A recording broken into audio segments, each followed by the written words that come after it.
Cops target black mother on vacation, unaware she's an FBI agent. The asphalt was so hot it burned through her shirt. Maya Washington's cheek, pressed against the pavement, arms wrenched behind her back, metal handcuffs cutting into her wrists. She could hear her 8-year-old daughter screaming. Not crying, screaming. The kind of scream that comes from pure terror. "Mommy, mommy, please, don't take my mommy." Through the haze of pain and shock, Maya could see Zoe's small hands pressed against the police car window, her father's FBI cap falling off her head as they pulled him away. Dozens of phones pointed at them. Recording, watching. A vacation day at the beach had somehow turned into this nightmare. The officer's knee dug harder into her back. She tried again, his voice hoarse. "I'm FBI, Special Agent Maya Washington, badge number 17-4432. You need to verify." "Sure, you lady, and I'm the president." "Stop resisting." But Maya wasn't resisting. He was barely breathing. And in that moment, face down in front of strangers, her daughter's screams echoing in her ears, one thought consumed her. How did we get here? How did a simple beach trip turn into every black mother's worst nightmare? Here's the thing. 48 hours ago, Maya Washington was just a mom trying to give her daughter a perfect vacation. 48 hours ago, she made a choice that would haunt her. She left her FBI badge at home. She wanted to be anonymous, to be normal, to be just another mother on the beach with her child. He had no idea that decision would nearly destroy them both, or that what happened in the small town of Millbrook Bay would expose secrets that some people would kill to keep buried. This is that story. 48 hours earlier, Washington, D.C., 6:47 a.m. Maya Washington stood in her bedroom, holding her service weapon, a Glock 22, standard FBI issue. For the past 3 years, this gun had been an extension of her body. She'd carried it through raid operations, through witness protection details, through investigations that took her into the darkest corners of human nature. She was 34 years old, and one of the youngest special agents in the FBI's Civil Rights Division. The job that had given her purpose when she thought she'd lost everything. 3 years. That's how long it had been since Marcus died. Her husband, her partner, also FBI. They'd met during training at Quantico, fell in love over case files and coffee at 3 a.m., built a life around the shared mission of making the system work for people who looked like them. And then one day, he was gone. A heart attack at 33. No warning, no goodbye, just gone. Maya stared at the photo on her nightstand. Marcus holding newborn Zoe, his smile so wide you could feel the joy radiating through the picture. That smile was gone from the world now. And Maya had spent 3 years trying to fill the hole it left behind by working. Always working. Case after case. Victim after victim. Fighting battles Marcus would never finish, but there was a cost. And that cost was sitting in the next room, an 8-year-old girl who barely remembered what her mother's laugh sounded like. Maya made a decision. She opened the safe in her closet. The gun went inside. Then her badge, the one that said Special Agent Maya Washington, Federal Bureau of Investigation. Then her credentials, the leather wallet that opened doors and commanded respect. Everything that made her powerful, everything that gave her authority, went into that safe. She locked it.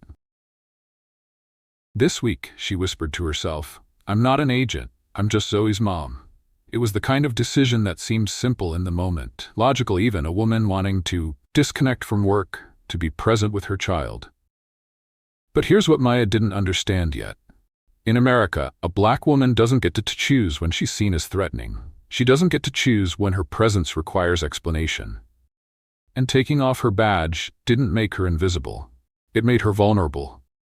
From down the hall, she heard Zoe's voice, bright with an excitement Maya hadn't heard in months. "Mommy, did you remember my swimsuit? The purple one with the butterflies?" Maya smiled. Really smiled. "Already packed, baby, along with your floaties and all 6 of your sandcastle buckets."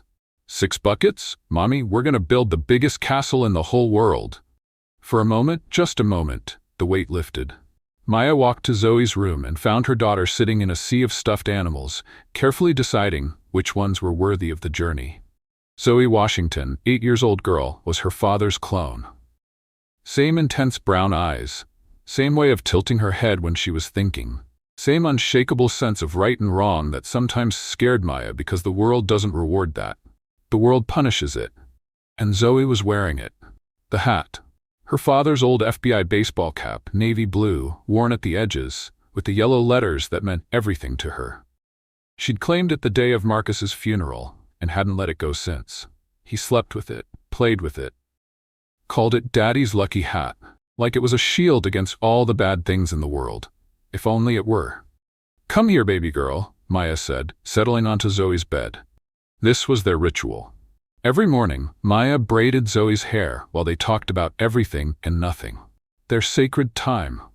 The moment when the world stopped demanding things from Maya, and she could just be present. Zoe climbed up, settling between her mother's knees. Maya's fingers moved through her daughter's thick curls, sectioning, braiding, the motion as familiar as breathing. "Are you excited about the beach?" "Mommy, I've been excited for 17 days, ever since you said we could go." Zoe's voice carried pure joy. "Will we really build a huge sandcastle, like the one Daddy promised?" Maya's hands paused just for a second. Marcus had promised Zoe a vacation right before he died. He'd shown her pictures of beaches, talked about building sandcastles that touched the sky, collecting enough shells to fill a treasure chest. He'd promised, and then he was gone, and Maya had been too buried in work, too drowning in grief, to keep that promise. Until now. "The biggest castle you've ever seen," Maya said softly. "Just you and me. No work phones, no emergencies, no cases. Just us playing in the sand like we don't have a care in the world."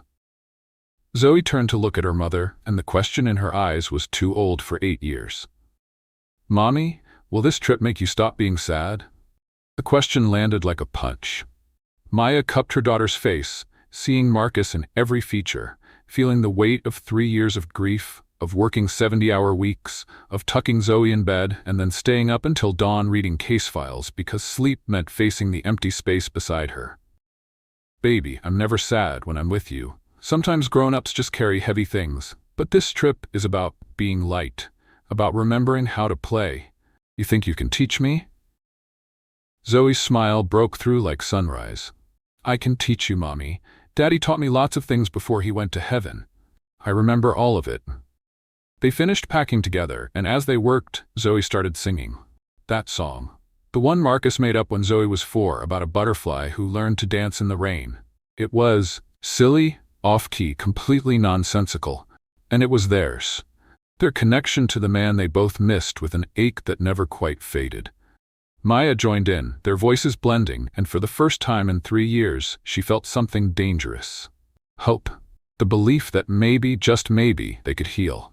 That this vacation could give Zoe back her childhood and give Maya back the ability to breathe without the weight of the world on her chest. She had no idea she was wrong. No idea that hope was about to become the cruelest joke of all. The next morning, they loaded the rental car. Maya had mapped everything out because that's who she was. Meticulous, prepared, every detail planned. 4 hours and 17 minutes to Millbrook Bay, a small coastal town in a state she'd never visited. Population 4,500. Perfect beaches, 5-star reviews. Quiet, peaceful, exactly what a family needs, one review said. The cottage she'd rented looked like something from a postcard. Blue shutters, white fence, and an ocean view that promised serenity. It seemed perfect. But Maya had spent her career investigating civil rights violations. She knew that picture-perfect towns often hid ugly truths. She knew that quiet sometimes meant we don't welcome outsiders.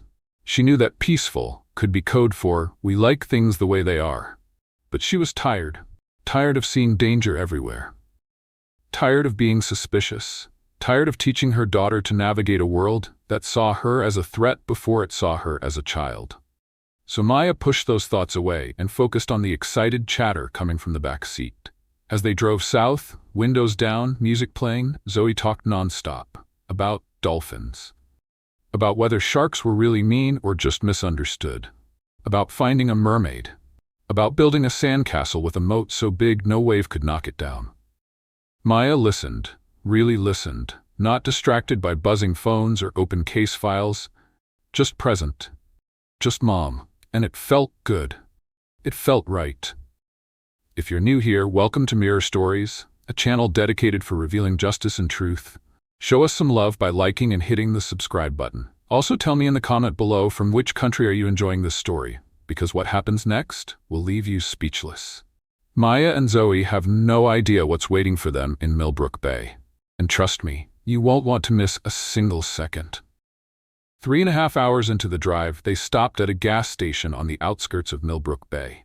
It was small, local, the kind with 2 pumps and a convenience store that looked like it hadn't been updated since 1987. Maya needed coffee. The kind of coffee that comes in a pot that's been sitting for 6 hours, but still has enough caffeine to keep her alert. And Zoe needed the bathroom. The moment Maya walked through that door, she felt it. That familiar prickle on the back of her neck. The instinct honed by years of FBI training and a lifetime of being black in America.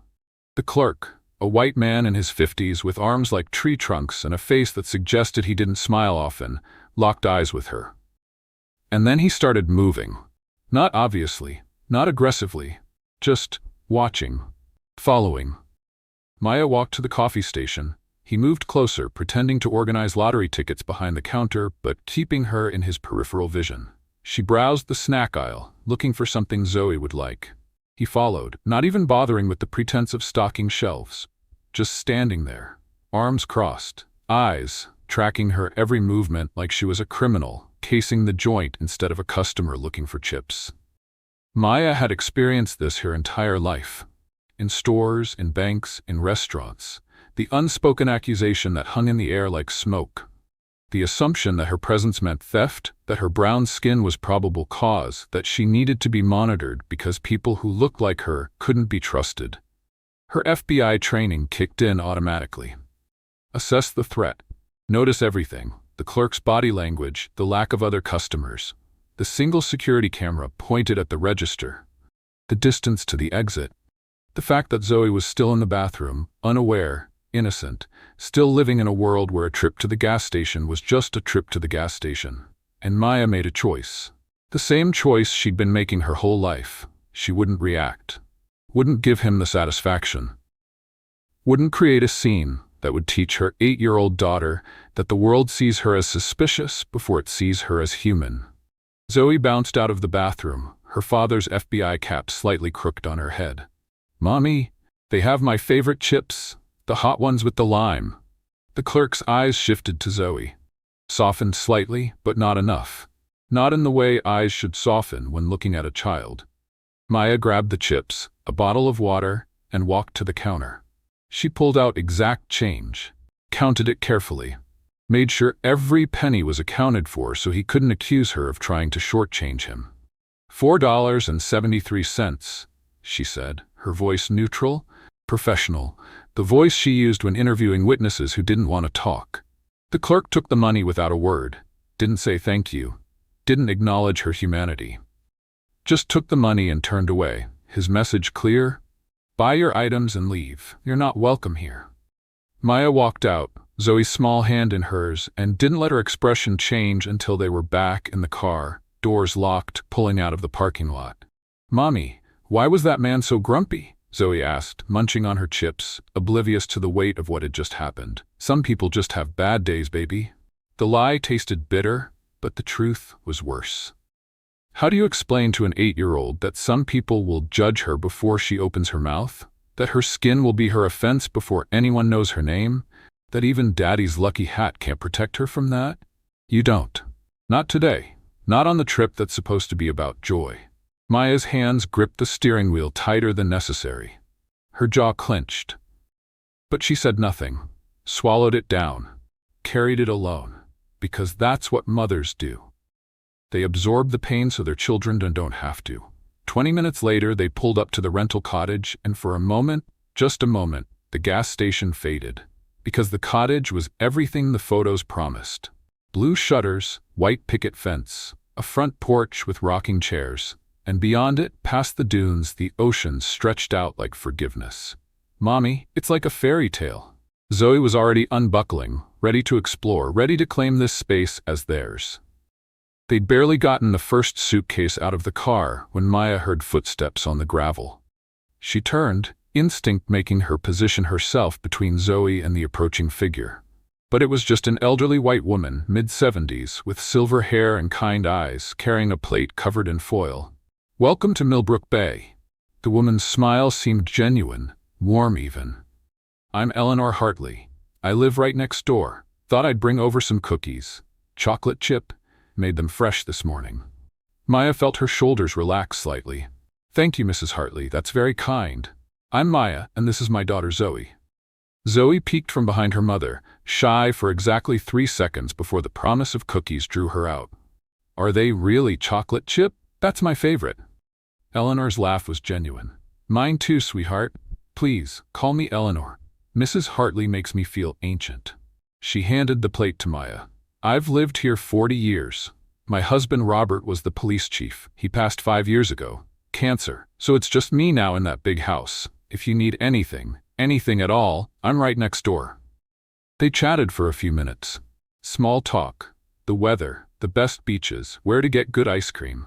Eleanor was friendly, genuinely welcoming in a way that made Maya want to believe that maybe the gas station clerk was an anomaly. Maybe Millbrook Bay was actually the peaceful haven the reviews promised. But then Eleanor's expression shifted. Her smile faded just slightly, replaced by something more complicated. Concern? Guilt? Warning? "Maya, dear." Eleanor's voice dropped lower, more serious. "I don't want to alarm you, but I feel I should mention. Millbrook Bay is a lovely town, but it can be set in its ways. Small towns, you know how they are. They have their rhythms, their expectations." She paused, choosing words carefully. "My advice? Enjoy the beach, enjoy the cottage, keep to yourself, and you'll have a wonderful week. It's just don't expect everyone to be as welcoming as me." There it was. The warning wrapped in politeness. The acknowledgement without acknowledgement. Maya had heard versions of this her entire life from well-meaning white people who wanted to signal danger without explicitly naming what that danger was. "I appreciate the advice, Eleanor," Maya said, her voice carefully neutral. "We're just here for a quiet week. Build sandcastles, collect shells, eat ice cream. Nothing complicated." Eleanor nodded, but her eyes held something Maya couldn't quite read. A sadness, maybe? Or guilt. "Well, you enjoy yourselves, and truly, if you need anything, I'm right next door. Day or night." After Eleanor left, Maya stood in the doorway, that familiar weight settling back onto her shoulders. Keep to yourself. Don't expect everyone to be welcoming. Code words, dog whistles. The same message she'd received her entire life. You're not fully welcome here, so make yourself small, stay quiet, and maybe you'll be tolerated. She'd hoped, foolishly maybe, that for 1 week she could just exist. That she and Zoe could take up space without permission, laugh without consideration, be human without translation. "Mommy, can we go to the beach now? Please, please, please." Zoe's voice cut through the spiral of Maya's thoughts. Maya looked at her daughter's eager face, at the hope and excitement there, and made a decision.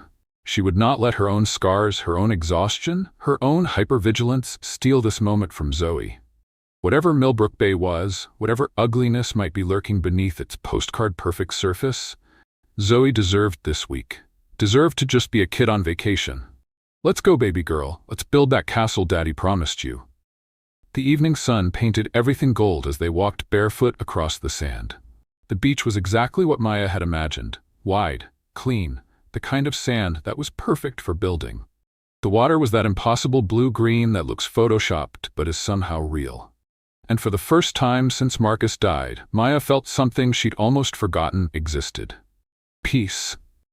The kind of peace that comes from having nowhere to be, nothing to prove, no one to save except the little girl beside her. Zoe's laughter rang out pure and unfiltered as waves chased her up the beach. She'd run toward the water, then shriek and run back as the foam reached for her toes. Over and over, the simple joy of a child playing in the ocean. Maya pulled out the sandcastle buckets, and together they began to build. It started simple, a basic castle with 4 towers, but Zoe had inherited her father's ambition and her mother's attention to detail. "Mommy, it needs a moat, a big one, and a bridge, and windows for the princess to look out." So they built, tower after tower. A moat so deep it actually held water when the waves came close. A bridge made of driftwood. Windows carved with precision. Other families dotted the beach, but Maya didn't pay attention to them. Didn't notice if they were watching. Didn't care. For this moment, this one perfect moment, there was only Zoe. Only the sand between her fingers and her daughter's laughter in her ears. As the sun began to set, Painting the sky in purples and oranges that looked too beautiful to be real, Zoe leaned against her mother, exhausted and happy. "Mommy, this is the best day of my whole life." Maya wrapped her arms around her daughter, breathed in the smell of sunscreen and salt water and pure childhood joy. "Mine too, baby. Mine too." They walked back to the cottage hand in hand, their sandcastle standing proud behind them, towers reaching toward the darkening sky. Maya looked back at it once, this monument to their hope, their healing, their determination to build something beautiful despite everything. "Maybe we needed this more than I thought," Maya whispered, more to herself than to Zoe. "But here's the thing about hope. It's dangerous. It makes you lower your guard. It makes you believe that if you just keep your head down, stay quiet, follow the unspoken rules, you'll be safe. It makes you forget that in some places, your existence is the offense. That no amount of politeness, of respectability, of rule following will protect you when someone has decided you don't belong." Maya Washington was about to learn that lesson in the hardest way possible. Because tomorrow, the quiet vacation would become a nightmare. The sandcastle wouldn't be the only thing facing a rising tide, and that decision to leave her FBI badge at home, that choice to be anonymous, to be just another mom on vacation, it would nearly cost her everything. What would you do if you had to choose between your identity and your safety? Have you ever been judged before anyone knew your name? Share your thoughts in the comments. Paradise lasted exactly 18 hours. That's how long Maya and Zoe had before Millbrook Bay showed its true face. 18 hours of building sandcastles and collecting shells and believing that maybe, just maybe, they could have 1 week where the color of their skin didn't matter, where they could just be a mother and daughter on vacation, where they could exist without explanation. 18 hours. And then everything changed. Day 2 started like a dream. The morning sun poured through the cottage windows, warm and golden. Maya woke up, actually rested for the first time in 3 years.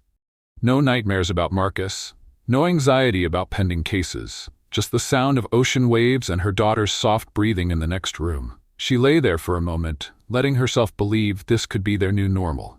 Peace, healing, joy. Zoe burst into her room at 7:30. Already wearing her swimsuit under her clothes, her father's FBI cap backwards on her head. "Mommy, you promised we could rent bikes today. Can we go now? Please?" Maya laughed, actually laughed, and it felt foreign and wonderful. "Baby, let me at least brush my teeth first." By 9 a.m. they were at the bike rental shop on the boardwalk. A cheerful place with colorful beach cruisers lined up like a rainbow. The young woman working there, maybe 19, white with sun-bleached hair, was friendly enough. She fitted Zoe with a helmet covered in starfish, adjusted the seat on a smaller bike, and gave Maya a beach cruiser with a basket. "Beautiful day for a ride," the girl said. "Stay on the boardwalk and you can go for miles. There's an ice cream shop about 2 miles north. Best soft serve on the coast." Ice cream. Zoe's eyes lit up like Christmas. "Mommy, can we?" "That's exactly where we're going, baby." They rode along the boardwalk, the ocean on their left, the town on their right. The breeze was perfect. Not too strong, just enough to keep them cool. Zoe rang her bike bell every 30 seconds, delighted by the sound. Other families waved as they passed. Joggers, dog walkers, elderly couples holding hands. It felt normal. It felt safe. It felt like a lie. The ice cream shop was exactly as advertised. A small place called Sweet Tides, with outdoor seating and a menu board that offered 30 flavors. There was a line, mostly families with kids, everyone in good spirits, vacation mode. Maya and Zoe locked their bikes and got in line. Zoe pressed her nose against the glass case, trying to decide between chocolate chip cookie dough and strawberry cheesecake. "Can I get both in the same cone, Mommy?" "It's vacation. You can get whatever you want." That's when it happened. Zoe, distracted by the ice cream, excited, not looking where she was going, stepped backward. Right into a teenage boy who'd been standing too close behind her. The boy, white, maybe 16, wearing designer everything and an expression that said the world owed him something, stumbled slightly. His phone, which had been in his hand, fell. It hit the ground with that distinctive crack sound that makes every phone owner's heart stop. The boy picked it up. The screen was fine, not a scratch. He even checked it, swiping through screens. It worked perfectly. But his mother, standing right there, saw an opportunity. "You need to watch your kid." The woman's voice cut through the cheerful atmosphere like a knife. Loud, angry, accusatory. "She just broke my son's phone." Every head in the shop turned. Every conversation stopped. Maya felt the familiar heat of humiliation creeping up her neck, but she kept her voice calm, controlled, the way she'd trained herself to be. "I'm so sorry. It was an accident. But the phone appears to be fine."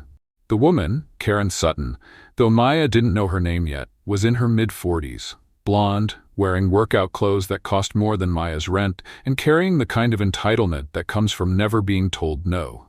She snatched the phone from her son's hand and held it up like evidence at a trial. "Fine. Fine. The screen could be cracked internally. These phones cost $800. Your daughter needs to learn to watch where she's going." Maya put her hand on Zoe's shoulder. She could feel her daughter trembling. "Ma'am, I understand you're upset, but it was an accident. Children bump into people. The phone is working. There's no damage. I want $800, right now, for a replacement phone." The shop went silent, everyone watching, everyone judging. Maya could feel their eyes, could see them making calculations, making assumptions. She could see the shop owner, a white man in his 50s with a sun-weathered face, moving from behind the counter. "I'm not paying you $800 for a phone that isn't broken," Maya said, her voice still calm, but with an edge now. "My daughter said, 'Excuse me, it was an accident. I've apologized. That's all I can offer you.'" Karen's face went red. Typical. Absolutely typical. You people come into our town, cause problems, and then refuse to take responsibility. You people. There it was. The words that carried centuries of hate, wrapped in 2 syllables. The shop owner approached, and for a second, just a second, Maya hoped he would de-escalate, would be fair, would recognize that this woman was being unreasonable. "Ma'am," he said, but he was looking at Maya, not Karen. "I think maybe it would be best if you left. We don't want any trouble here." Maya stared at him. "Trouble? I'm trying to buy my daughter ice cream. That woman is screaming at an 8-year-old over a phone that isn't damaged, and you're asking me to leave? I just think it would be better for everyone if you went somewhere else. Please." The dismissal in his voice. The assumption that Maya was the problem, not the woman making a scene. Not the woman who'd said, "You people," like it was casual conversation. Maya looked around the shop, at the other customers, waiting for someone, anyone, to speak up, to say this was wrong. No one said anything. They just watched. Silent witnesses to injustice, comfortable in their silence because it didn't affect them. "Come on, Zoe," Maya said quietly, taking her daughter's hand. Outside, away from the staring eyes and the uncomfortable silence, Zoe started crying. Not loud sobs, quiet tears that were somehow worse, the kind of crying that comes from confusion and hurt. "Baby, it's okay," Maya said, kneeling down, wiping Zoe's tears even as her own eyes burned. "Sometimes people have bad days. Sometimes people get upset over small things. It's not about you." But Zoe, 8 years old and far too perceptive, looked at her mother with eyes that had seen too much already. "Is it because we're black, Mommy? Like at Daddy's funeral when that man said we were at the wrong service, even though Daddy's name was on the program?" Maya's heart shattered. Because yes, at Marcus's funeral, a white man had assumed they were at the wrong service. Had questioned their presence at their own husband and father's funeral because their skin color didn't match his expectations. And Maya had thought Zoe was too young, too grief-stricken to notice. But children notice everything. They absorb every slight, every microaggression, every moment when the world tells them they're less than. How do you explain racism to a child? How do you tell your 8-year-old daughter that some people will hate her before they know her name, that her beautiful brown skin will be seen as threatening, suspicious, criminal, that no amount of politeness, of excellence, of respectability will protect her from that hate? How do you explain that while still letting her believe the world can be good? You can't. It's impossible. So Maya did what she'd been doing since Marcus died. She lied to protect her daughter's innocence for just a little while longer. "People are complicated, baby. Let's go get ice cream somewhere else, okay?" They rode their bikes back to the rental shop in silence. Zoe didn't ring her bell once. Later that afternoon, needing to focus on something normal, something mundane, Maya decided they should stock up on groceries. There was a local market near the cottage, small but well-stocked according to the reviews. They could make dinners together. Pasta, grilled cheese, the simple foods that Zoe loved. Turn this day around, salvage what was left of their vacation. The market was busy, full of locals doing their weekly shopping. Maya grabbed a cart, pulled out her shopping list, and tried to focus on the task. Bread, milk, pasta, sauce, chicken, vegetables. Normal things, safe things, but within 5 minutes, she noticed him. A security guard, early 20s, white, with the kind of overeager energy that suggested this job was the most power he'd ever had, and he intended to use every bit of it. He was following them. Not even subtly. Just trailing behind as Maya moved through the aisles, his eyes locked on her like she was already guilty of something. Maya was used to this. Had experienced it in high-end stores, in discount shops, in grocery stores, in her own neighborhood. The surveillance, the assumption, the unspoken accusation that her presence meant theft. Usually she ignored it, rose above it, refused to give them the satisfaction of her reaction. But today, after the ice cream shop, after watching Zoe's tears, after hearing her daughter connect the dots between their skin color and the world's treatment of them, Maya's patience was thin. Still, she said nothing. Just shopped, put items in her cart, let Zoe pick out the cereal she wanted, acted like the security guard didn't exist even as he shadowed their every move. At the checkout, Maya began unloading groceries. $47.32. She swiped her credit card. Declined. She stared at the screen. That didn't make sense. She'd just used this card yesterday at the gas station. She tried again. Declined. The cashier, a young white woman who at least had the grace to look embarrassed, said quietly, "Do you have another card?" Maya did. Her backup card. She pulled it out, swiped it, declined. And just like that, she understood. The bank's fraud protection. Out-of-state purchases triggering automatic holds. Something that happened to everyone who traveled. A minor inconvenience that should have been resolved with a quick phone call. But Maya Washington wasn't everyone. And minor inconveniences didn't stay minor when you were black in America. "I have cash," Maya said, keeping her voice level even as she felt the eyes of everyone in line behind her. Judging. Assuming. She pulled out a $100 bill from her wallet. The security guard who'd been following them materialized beside her. "Ma'am, we're going to need to see some ID. That bill looks suspicious." Maya turned slowly to look at him. "Suspicious how?" "Just need to verify it's real." "You think I'm using counterfeit money to buy groceries?" "It's store policy, ma'am." It wasn't. Maya knew it wasn't. She'd investigated enough civil rights cases to recognize discrimination masquerading as policy. But she was tired. She was humiliated. And Zoe was standing right there, watching, learning that her mother could do everything right and still be treated like a criminal. "Fine. Here's my ID." Maya handed over her driver's license. The security guard took it and the $100 bill and called over the manager. Bob Preston, 45 years old, thinning hair, wedding ring, probably had kids of his own. Probably considered himself a good person. Probably never thought of himself as racist. Bob took the bill to the back, to check it under UV light, to verify what Maya already knew, it was real. But the point wasn't verification. The point was humiliation. The point was making Maya wait at the register while other customers stared, making her stand there, her daughter beside her, while they treated her like a criminal in front of everyone. 5 minutes passed. The longest 5 minutes of Maya's life. She could hear whispers behind her. Could feel Zoe pressing against her leg, scared and confused. Could see the cashier looking anywhere but at them. Finally, Bob returned. The bill was real, of course, but instead of apologizing, instead of acknowledging the humiliation he'd just put them through, he handed back her ID and said, "Ma'am, I'm going to have to ask you to leave. We don't want any trouble here." Maya felt something crack inside her. The control she'd maintained for 34 years. The composure she'd perfected in FBI training. The mask she wore to navigate a world that feared her. "What trouble?" Her voice was cold now. Sharp. "I'm buying groceries. My money is real. My cards were declined due to a fraud alert that I can easily resolve. I have cash. I have ID. What trouble could I possibly be causing except existing in your store?" Bob's expression didn't change. "Look, lady, just maybe shop somewhere else, okay? There's a big chain store about 15 miles down the highway. Try there. The message was clear. You're not welcome here. Take your money elsewhere. Go back to wherever people like you belong.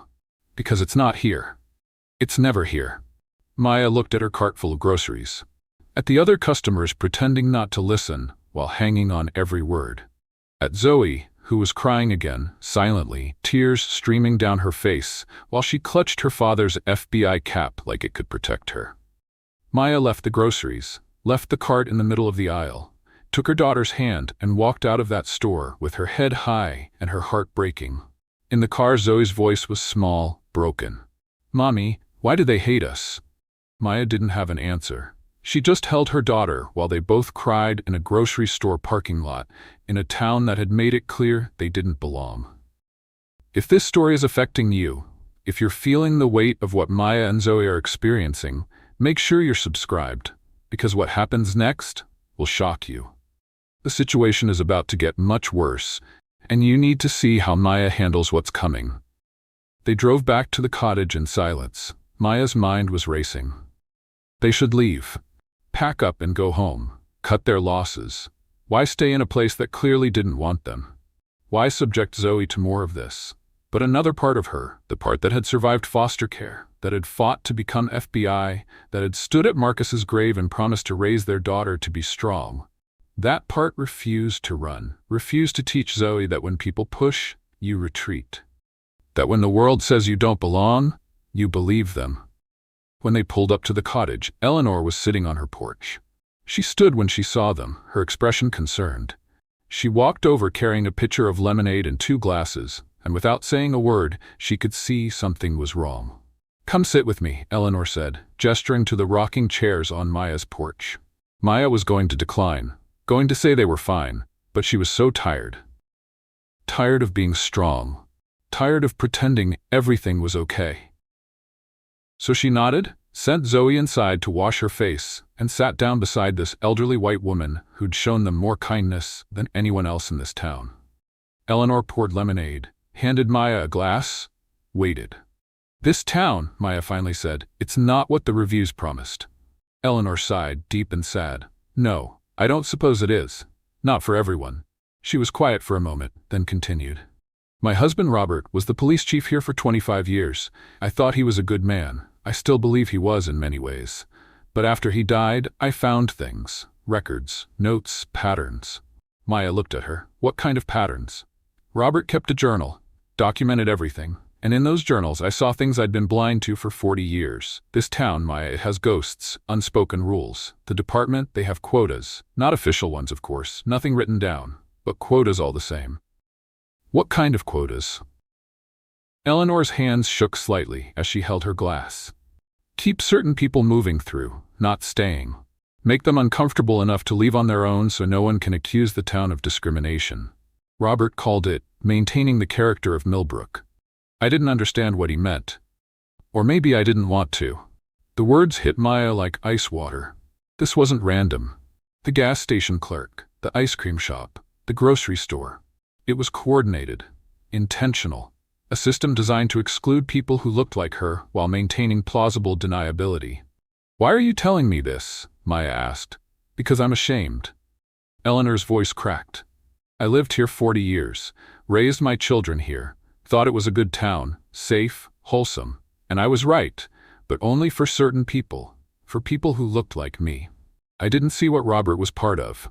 I didn't want to see it, and now he's gone, and I can't ask him why. Can't make him explain how a man who loved his grandchildren could participate in a system that would treat other people's children like threats." Maya felt a strange kinship with this woman. Both of them living with the ghosts of men they'd loved. Both of them trying to reconcile the people they thought they knew with the reality of what those men had done or failed to do. "If you have any trouble," Eleanor continued, "real trouble, don't call the local police. Call the state police. The local department, they protect their own. And you're not their own, Maya. Neither is Zoe. In their eyes, you never will be." Maya nodded slowly. "We're leaving tomorrow. This vacation was a mistake." "I'm sorry," Eleanor said, and she sounded like she meant it. "You and Zoe deserve better. You deserve to exist without constantly proving your humanity. I'm sorry my town couldn't give you that. That night, Maya couldn't sleep. She lay in bed, listening to the ocean, watching the moonlight paint patterns on the ceiling. In the next room, Zoe slept fitfully, whimpering occasionally, probably dreaming about the ice cream shop, the grocery store, the way the world kept telling her she was unwelcome. Maya thought about packing, about loading the car before dawn and driving back to DC. Going back to their apartment where at least the discrimination was familiar, where she knew which stores to avoid, which neighborhoods to skip, which battles were worth fighting. But as she watched the sunrise, painting the sky in shades of pink and gold, Maya made a different choice. They'd stay. Not for the full week, maybe, but they wouldn't run. She wouldn't teach Zoe that when people try to make you small, you shrink. Marcus wouldn't have run. He would have stood his ground, made them be explicit about their hate instead of hiding behind politeness and policy. They'd stay. They'd go to the beach, they'd build sand castles, they'd exist loudly and unapologetically. And if Millbrook Bay had a problem with that, they could say it to her face. Day 3. Morning. Maya helped Zoe into her swimsuit, braided her hair, made sure she had sunscreen and water and snacks. They packed their beach bag with towels and toys and determination. They walked down to the public beach, found a spot near the water, and set up their umbrella like they owned the place. And for about an hour it was perfect. The water was calm. The sun was warm. Zoe found shells and squealed with delight. Maya actually relaxed, her shoulders dropping, her jaw unclenching. Maybe this was possible. Maybe they could just exist here. Then Zoe made a friend, a little white girl about the same age with red hair and freckles, building a sandcastle by herself while her parents read books under their umbrella nearby. The girl, whose name was Emma, smiled at Zoe. "Do you want to help me build? I'm trying to make a castle, but it keeps falling down." Zoe looked at Maya, asking permission with her eyes. Maya nodded, smiling. "Go ahead, baby." The girls started building together, their laughter mixing with the sound of waves. Emma's parents, the Mitchells, Laura and Dave, introduced themselves. They were from out of state, first time visiting Millbrook, finding it quaint but a little strange. "Everyone's so friendly but also kind of closed off," Laura said. "Like they're nice to your face but don't actually want you here." "I've noticed that too," Maya said carefully. They chatted easily. The Mitchells were genuine, warm, the kind of people Maya wished she'd met on day 1 instead of day 3. Their daughters built an elaborate castle together, complete with a moat and flags made from sticks and seaweed. It was the scene Maya had imagined when she planned this trip. Normal, peaceful, just families enjoying the beach. And then Karen Sutton appeared. Maya saw her before Karen saw them. The woman from the ice cream shop walking down the beach with her son Tyler and a group of other teenagers, loud, taking up space, entitled to every grain of sand beneath their feet. Karen spotted Maya, and her expression changed, hardened. She veered toward them, her group following, and stopped about 20 feet away. Close enough to be heard, far enough to maintain plausible deniability. "Some people just don't know where they're not welcome," Karen said loudly to her friends, her eyes locked on Maya. "Come here causing problems, letting their kids run wild, teaching them to be aggressive." Laura Mitchell's head snapped up. "Excuse me? Are you talking about us?" Karen smiled, but it was ugly, cold. "Oh, you're not from here. You don't understand how things work in our town. We have standards. We have a certain way of life. And when people come in trying to change that, trying to make us uncomfortable in our own town, well, that's when problems start." Maya stood up. Every instinct from her FBI training told her to de-escalate, to walk away, to not engage. But she was done. Done with hints and implications. Done with coded language. "Say what you mean," Maya said, her voice clear and strong. "Stop hiding behind euphemisms and say exactly what you mean." Karen's face flushed red. "I mean that this is a family beach. A safe beach. And when people bring trouble here, we have the right to protect our community." "What trouble have I brought?" "Name one thing I've done except exist on a public beach with my daughter. Your daughter assaulted my son yesterday, broke his phone, and you refused to pay for it. That's theft. Your son's phone was never damaged, and my daughter accidentally bumped into him. That's not assault. That's a child being a child." The attention on the beach was shifting to them now. Other families watching. Some looking uncomfortable. Some looking interested. No one intervening. Laura Mitchell stood up, her phone out. "Ma'am, what you're doing is harassment. They're not bothering anyone. If you have a problem, walk away. This doesn't concern you," Karen snapped. "Unless you want to be associated with troublemakers." Dave Mitchell stood too, positioning himself between his family and Karen's group. "We're not going anywhere, and neither are they. This is a public beach." Karen pulled out her phone. "We'll see about that." She dialed, and Maya's stomach dropped because she knew exactly who Karen was calling. Within 10 minutes, a police car pulled into the beach parking lot. A town officer got out, young, maybe late 20s, with the kind of swagger that suggested he'd been waiting for a call, like this. Officer Derek Crowley. Maya would learn his name later. For now, he was just another cop with something to prove. Crowley walked straight to Karen, listened to her version of events, nodded along like every word was gospel truth. Then he turned to Maya. "Ma'am, I'm going to need to see your ID. There's been complaints about harassment." Maya felt Zoe press against her leg, felt all those eyes watching, felt the weight of this moment. She could comply, could be polite and deferential, and hope that playing along would end this quickly.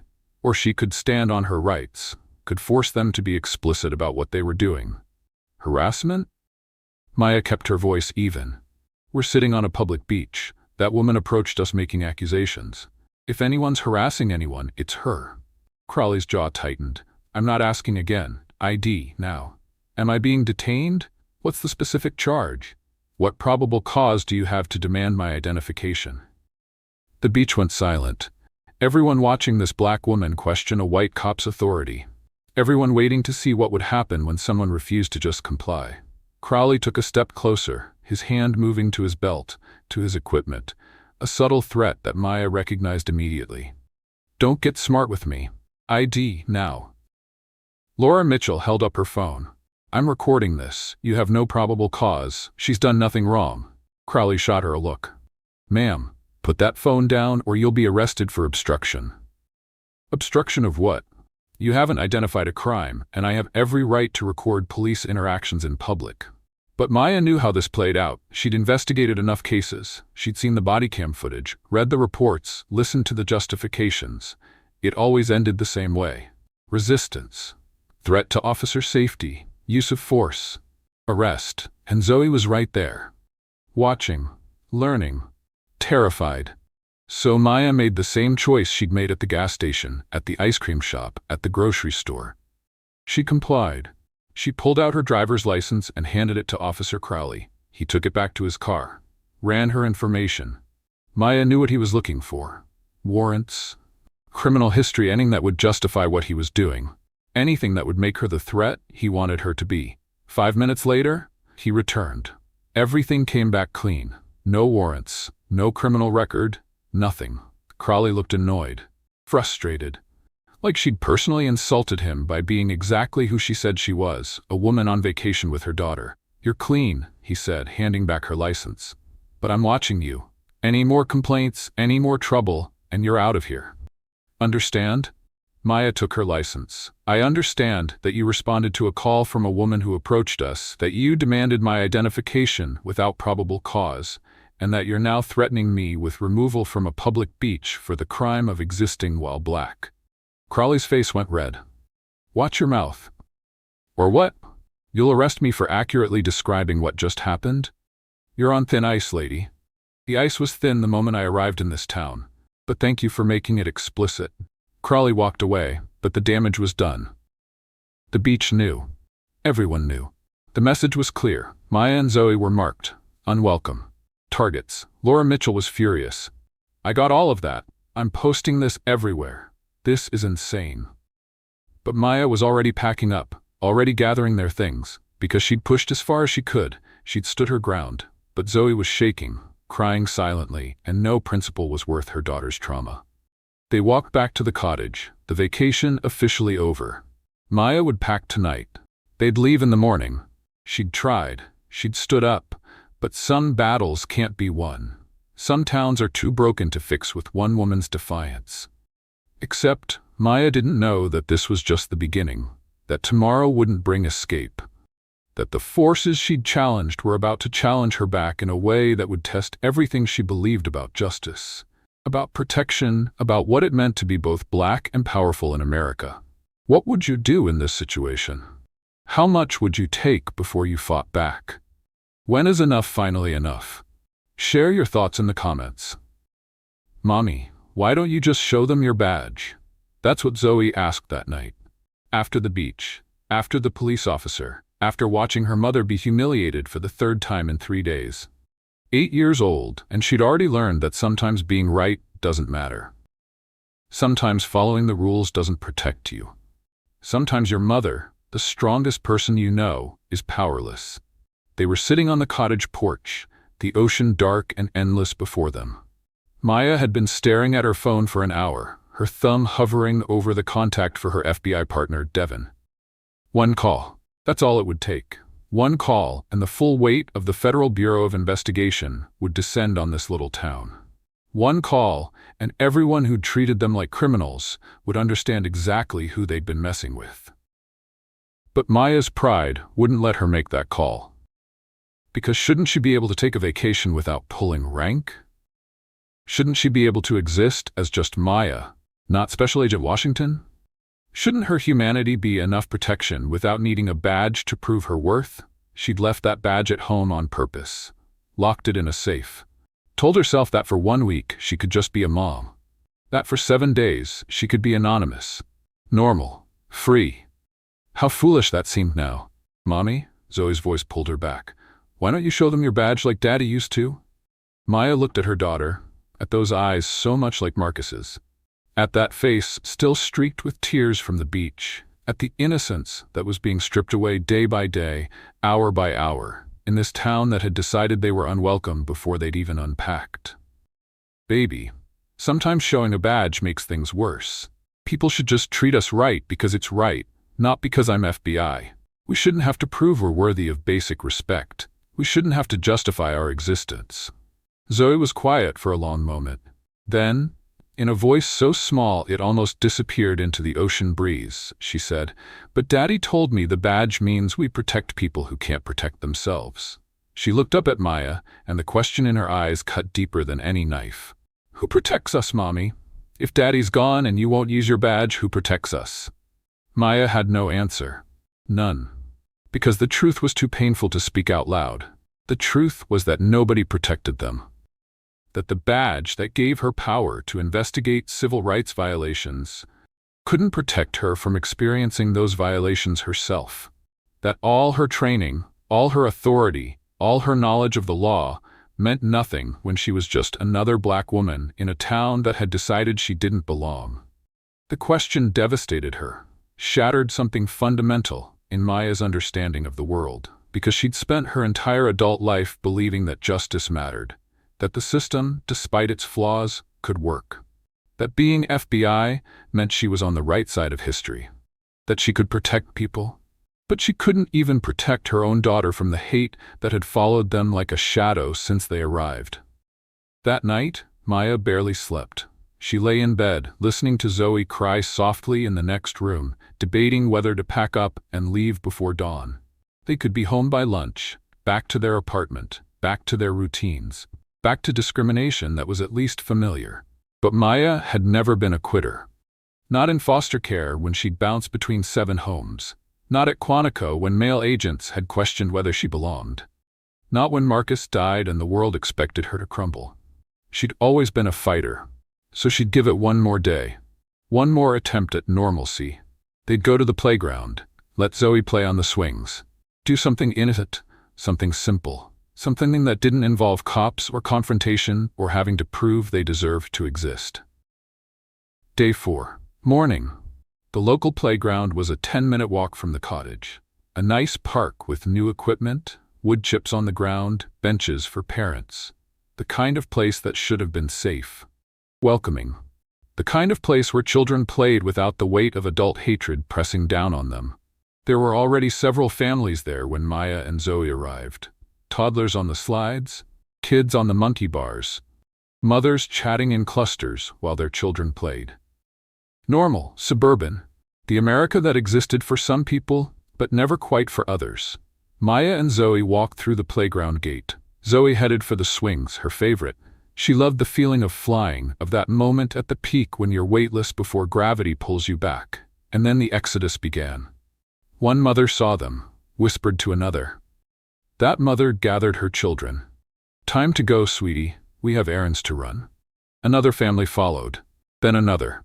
Within 5 minutes, the playground had cleared like Maya and Zoe carried a contagious disease. Parents grabbing their kids mid-play, making excuses, avoiding eye contact, all except one, a white woman in her 30s, sitting on a bench watching her son on the monkey bars. Rachel.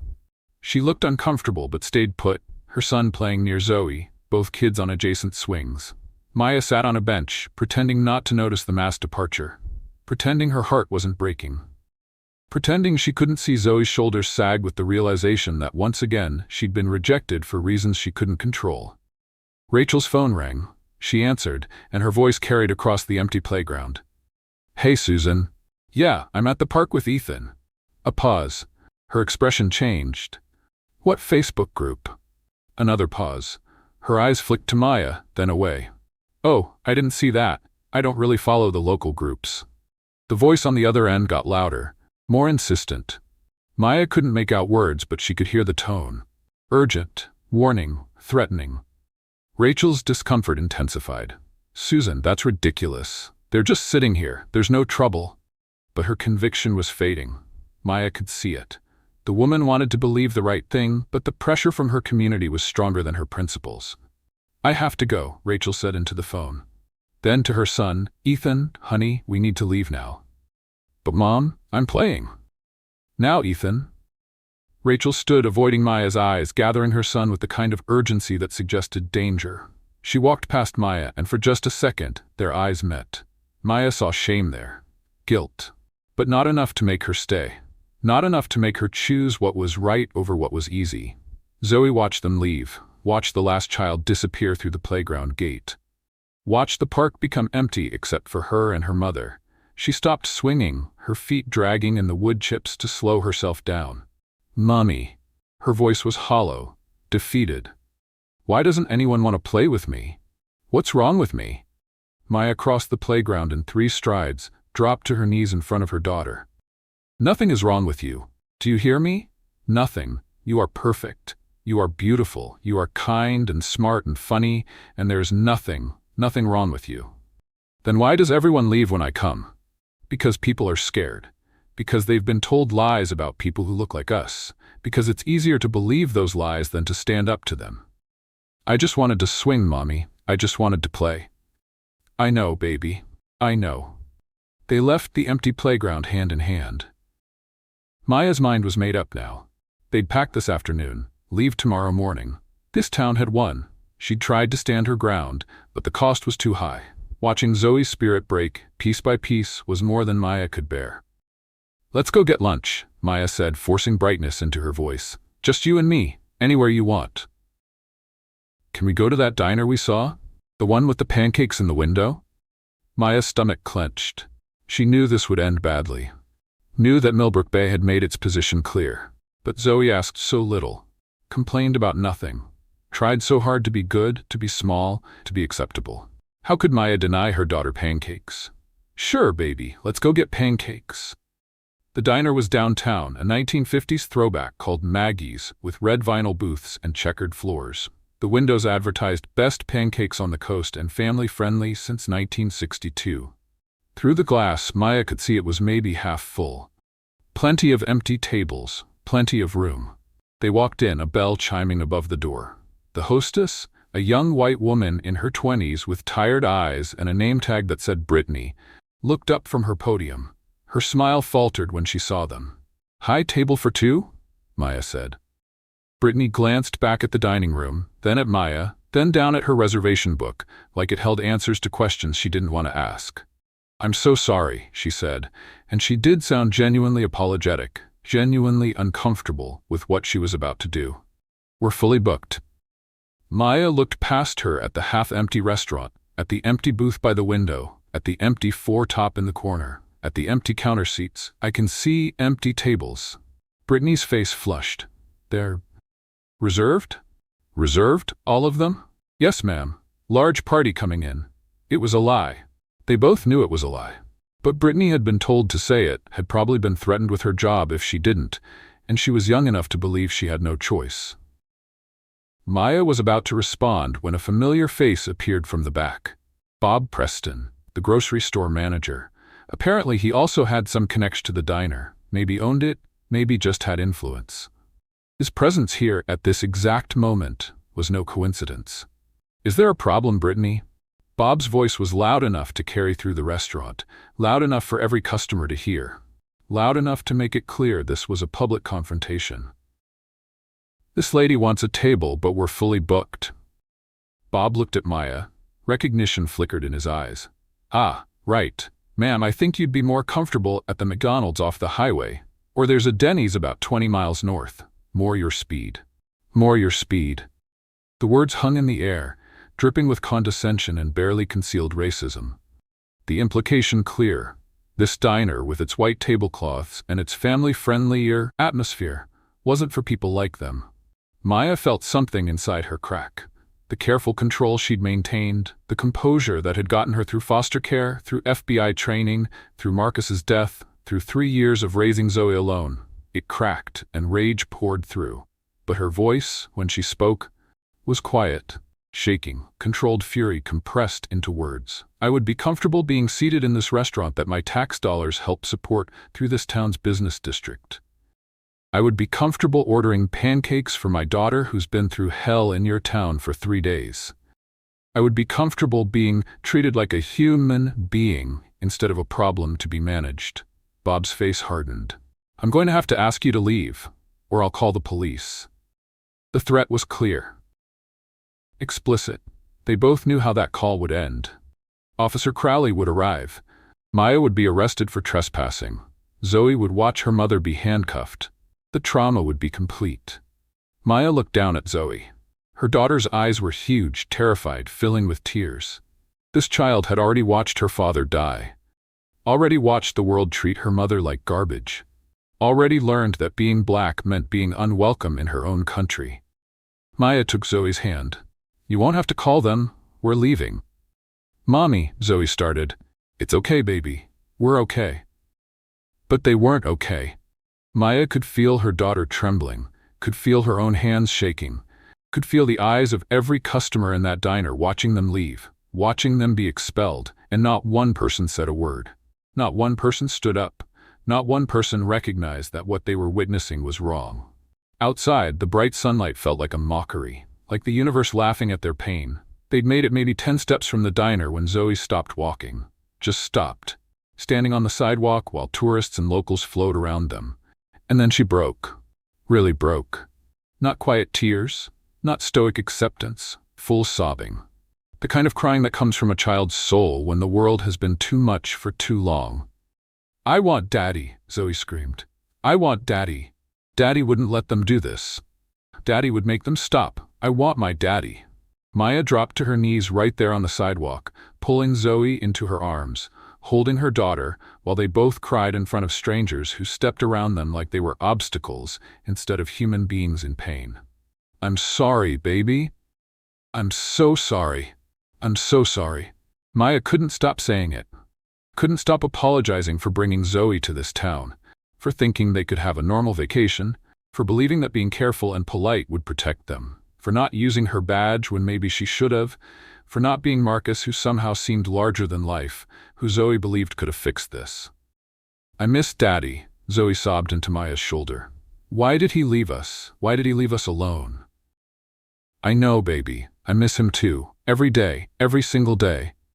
They stayed like that for what felt like hours but was probably only minutes. Maya holding Zoe. Zoe holding Maya, both of them breaking in the middle of downtown Millbrook Bay, while the town that had rejected them went about its business. If you're still watching, if this story is breaking your heart the way it's breaking mine to tell it, hit that subscribe button, because what happens next is going to shock you. This isn't over. Not even close. Stay with me. Finally, Maya stood, wiping Zoe's tears and her own. Let's go back to the cottage. We'll pack. We'll leave tonight. We'll go home." They walked back to the rental car in silence, Zoe's hand in Maya's, both of them exhausted, both of them defeated. Maya had her keys out, was unlocking the doors, was helping Zoe into her booster seat when she noticed it. A police cruiser, parked across the street, engine running, 2 officers inside, watching. Maya's blood ran cold. She recognized the driver, Officer Crowley, the cop from the beach, the one who'd demanded her ID, who'd threatened her, who'd made it clear she was being watched. And beside him an older officer, white, mid-40s, more seasoned. This must be Crowley's training officer, Officer James Hendricks. Maya got into the driver's seat, started the car, checked her mirrors. The police cruiser was still there, still watching. She pulled out of the parking space carefully, signaling, checking her blind spots, driving exactly the speed limit. 25 miles per hour through downtown. The police cruiser pulled out behind her. Maya's hands started shaking. She gripped the steering wheel tighter, trying to control it. She checked her speedometer. 24 miles per hour, under the limit. She checked her mirrors, lights working, seatbelt on, hands at 10 and 2, everything by the book. The police cruiser stayed behind her, close, too close, following. "Mommy?" Zoe's voice from the back seat was small, scared. "Why are the police following us?" "It's okay, baby. We're just going back to the cottage. Everything's fine." But everything wasn't fine. Maya had investigated enough cases to know what this was. Harassment, intimidation. Crowley was looking for an excuse. Any excuse. A rolling stop. Failure to signal. Anything that could justify a stop. Maya drove like she was taking her driver's test. Perfect speed. Perfect lane positioning. Turn signal exactly 100 feet before the turn. Complete stop at every sign, counting to 3 before proceeding. They made it through downtown, past the shops, past the diner. Onto the residential streets leading back to their cottage, just 2 more miles. 2 more miles and they'd be safe. They could pack. They could leave. They could put Millbrook Bay in their rearview mirror forever. 1 mile left. The cottage was in sight. Maya could see Eleanor's house, could see their rental. Almost there. Almost safe. And then the lights flashed. Red and blue, reflecting in her rearview mirror. The siren chirped once. Short, sharp, commanding. Maya was being pulled over. Her hands were shaking so badly now, she could barely control the car. But she signaled. Pulled over carefully. Stopped on the shoulder, put the car in park, turned off the engine, placed her hands on the steering wheel at 10 and 2, where they could be seen. And then she turned to look at Zoe in the back seat. Her daughter's eyes were wide with terror. Zoe had watched enough news with Maya, had overheard enough conversations to know that traffic stops were dangerous. That black people died in traffic stops, that something as simple as reaching for your license could end with bullets. "Baby," Maya said, her voice steady despite the fear coursing through her. "Listen to me very carefully. Sit very still. Put your hands in your lap where they can see them. Don't move. Don't reach for anything. Don't say anything unless they ask you a direct question. Can you do that for Mommy?" Zoe nodded, tears already streaming down her face. She placed her small hands in her lap and went completely still. Like if she didn't move, didn't breathe too loud, didn't exist too hard, maybe this would be okay. Maya turned back to face forward, hands at 10 and 2, waiting, watching in her mirrors as 2 officers exited the cruiser.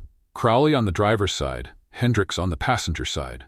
They were flanking the car, standard tactic, one to engage, one to watch for threats. Crowley approached the driver's window. Maya didn't move, didn't reach to roll down the window until he tapped on the glass. Then she moved slowly, obviously, rolling it down manually. "License and registration," Crowley said. No greeting, no explanation, just a command. Maya kept her voice calm, submissive, the way she'd trained so many people to behave in traffic stops.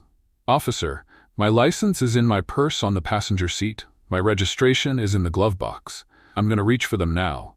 I'm telling you my movements before I make them." She reached slowly for her purse. Crowley's hand moved to his weapon. Not drawing it, just touching it. A reminder. A threat. "Why are you so nervous?" Crowley asked, his voice carrying an edge. "You have something to hide?" Maya wanted to laugh, wanted to scream. Why was she nervous? Because black people died in traffic stops for doing exactly what she was doing. Because her daughter was in the back seat watching. Because this officer had already made clear he saw her as a problem. because every instinct in her FBI training was screaming that this situation was dangerous. But she said none of that. Just retrieved her license with shaking hands that she couldn't quite steady.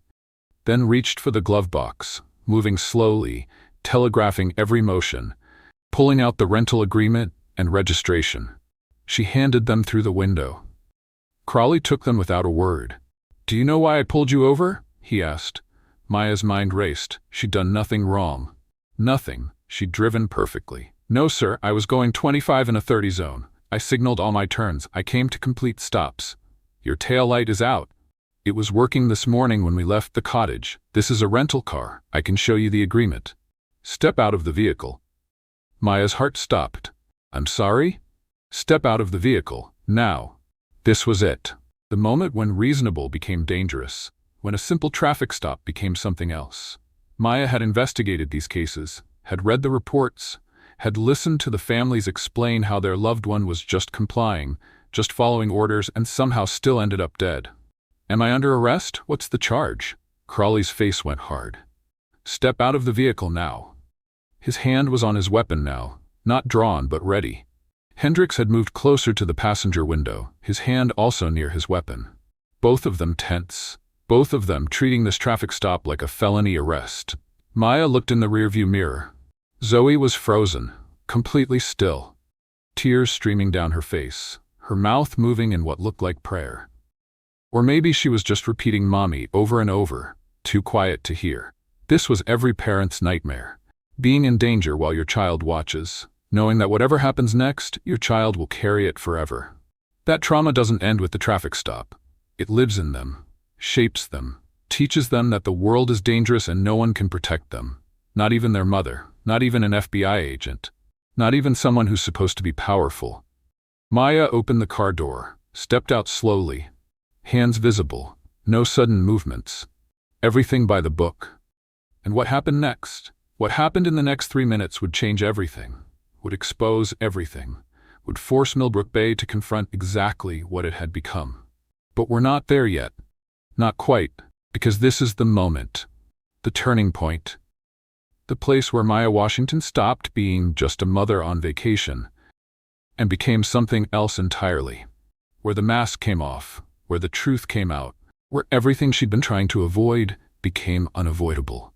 This is every parent's nightmare. Being powerless while your child watches. Knowing the system that's supposed to protect you sees you as a threat. Knowing that compliance doesn't guarantee safety. That being right doesn't guarantee survival. What would you do in Maya's position? When is it time to stop being polite and start fighting back? Drop your thoughts in the comments. The asphalt was 110 degrees, hot enough to burn, hot enough to scar. Maya Washington's cheek pressed against it, her arms wrenched behind her back, metal handcuffs cutting into her wrists so tight she could feel her circulation stopping. The weight of a knee on her spine, the sound of her 8-year-old daughter screaming her name, the click of dozens of phone cameras capturing her humiliation for the world to see. This was how paradise ended. Not with a whisper. With a knee on her back and her daughter's screams echoing off the pavement. Let me take you back. Just 3 minutes. 3 minutes before Maya Washington went from mother on vacation to arrestee. 3 minutes before everything she'd tried to avoid became exactly what she feared most. She'd stepped out of the car, hands visible, moving slowly, everything by the book.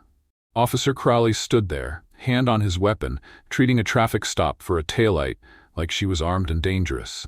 Behind him, Officer Hendricks, the older cop, the training officer, looked uncomfortable but said nothing. From the back seat, Zoe's voice cut through everything.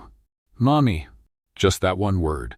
But it carried 3 years of grief, 4 days of trauma, and a lifetime of watching the world treat her mother like she was less than human. "Mommy." Not a question. A prayer. A plea. "Don't leave me. Don't let them take you. You're all I have left." Maya turned slightly toward the sound of her daughter's voice, and that's when Hendricks spoke. "Crawley, easy. She's complying. Let's just write the fix-it ticket and let them go." But Crawley wasn't interested in de-escalation. He was interested in power, in control, in proving that this black woman, who'd questioned his authority at the beach, who'd used legal terms he barely understood, who'd made him look small in front of tourists, would be put in her place. Turn around. Hands behind your back. Maya's FBI training kicked in. She assessed the situation. 2 officers, one aggressive, one hesitant. Daughter in the car, no backup, no witnesses yet. High danger scenario, de-escalate, comply, survive. Officer, for a taillight? This is excessive. I can get it fixed today, just write me the ticket. I said turn around, hands behind your back. Now. Maya turned, slowly, hands coming up, but not fast enough for Crowley. He grabbed her arm, hard, aggressive, the kind of grip designed to hurt, to dominate, to establish who had power in this interaction. And Maya, trained by the FBI, trained in defensive tactics, trained to respond to threats, did what her body had been programmed to do for years. She instinctively pulled back, not violently, not aggressively, just a reflexive response to pain. That's all Crowley needed. She's resisting. She's resisting arrest. Derek, she's not, Hendricks started, but it was too late. Crowley forced Maya forward, his hand on the back of her neck, driving her down toward the pavement. Maya tried to catch herself, tried to control the fall, but Crowley's weight was behind it. She hit the asphalt face first, the impact stealing her breath, her cheeks scraping against the hot surface. His knee came down on her back, between her shoulder blades, pressing, grinding, making it hard to breathe. Maya had investigated cases like this, had read reports, had watched body cam footage, had listened to medical examiners explain how pressure on the back can restrict breathing, can cause panic, can turn a simple arrest into a death sentence. I'm complying, Maya gasped out. I'm not resisting. Please. My daughter is watching. But Crowley wasn't listening. He wrenched her arms behind her back, metal handcuffs biting into her wrists. Too tight. So tight Maya felt her fingers start to tingle from lack of circulation. She'd been trained in handcuffing, knew they should be tight enough to secure but not tight enough to injure. These were meant to hurt. A crowd was gathering now. Tourists, locals, phones out, recording, capturing every second of Maya Washington's degradation. A black woman face down on hot asphalt while a white cop's knee pressed into her back and her daughter screamed, "Leave my mommy alone." Zoe's voice pierced through everything. She didn't do anything. Leave her alone. Please, please. Maya tried to turn her head, tried to see Zoe, tried to reassure her that everything would be okay. But Crowley's hand pressed her face back down against the pavement. I'm FBI, Maya said, her voice controlled despite the pain, despite the fear, despite the humiliation. Special Agent Maya Washington, badge number 7-4432. My credentials are at my rental cottage at 42 Ocean View Lane. Call the FBI field office in. Sure you are, Crowley said, his voice dripping with sarcasm. And I'm the president. Shut up. Derek, Hendricks said, crouching down beside them. Derek, maybe we should verify. She knows her badge number, that's specific. We should call it in. I'm handling this, James. Back off. Hendricks stood back up, but Maya could see the conflict in his face. He knew this was wrong, knew this had escalated beyond reason, but he wasn't going to stop it, wasn't going to risk his career, his pension, his standing in the department to protect a black woman he didn't know from a partner he had to work with every day. That's how injustice works. Not through evil people doing evil things.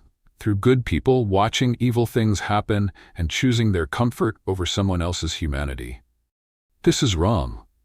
A voice cut through the crowd. Eleanor Hartley, the elderly neighbor, pushing through the tourists, her phone up, recording. She hasn't done anything. I'm a witness. This woman has been nothing but respectful. This is harassment. This is wrong. Crowley's head snapped up.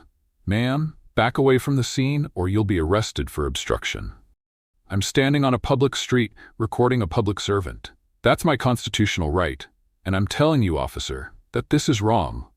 You're brutalizing a woman in front of her child over a taillight. Eleanor, call my sister, Maya managed to gasp out, face still pressed to the asphalt.